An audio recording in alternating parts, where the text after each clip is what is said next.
ക്രിസ്തുവിന് ഏറ്റവും പ്രിയപ്പെട്ടവരെ, നമുക്കെല്ലാവർക്കും ജീവിതത്തിൽ സന്തോഷം മാത്രമല്ല ബുദ്ധിമുട്ടുകളും വേദനകളും അനുഭവപ്പെടാറുണ്ട്. ചിലപ്പോൾ നമ്മൾ ഒറ്റയ്ക്കാണെന്ന് തോന്നും, ആത്മാവിൽ ഭയം നിറയും. എന്നാൽ വിശുദ്ധ ലൂക്കാ എഴുതിയ സുവിശേഷം 5-ാം അധ്യായം 12 മുതലുള്ള തിരുവചനങ്ങൾ യേശുവിൻ്റെ സ്നേഹത്തിൽ വിശ്വസിക്കുന്നവർ ഒരിക്കലും ഒറ്റപ്പെടുകയില്ല എന്ന് നമ്മോട് പറയുന്നു. നമ്മുടെ ഹൃദയത്തിലെ ദുർബലതകൾ, പാപബോധം, നിസ്സഹായത എല്ലാം അവൻ്റെ കരുണയിൽ ഉരുകിപ്പോകുന്നു. വിശ്വാസത്തിൻ്റെ ഒരു ചെറിയ സാക്ഷ്യം പോലും ജീവിതത്തെ മാറ്റുന്നു, നമുക്ക് സമാധാനവും ശക്തിയും നൽകുന്നു. യേശുവിൻ്റെ സാന്നിധ്യത്തിൽ ഓരോ നിമിഷവും നമുക്ക് പുതുമയും പ്രതീക്ഷയും ലഭിക്കുന്നു.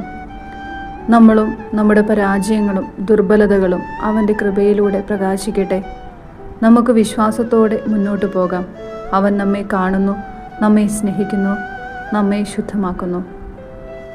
ദൈവം അനുഗ്രഹിക്കട്ടെ.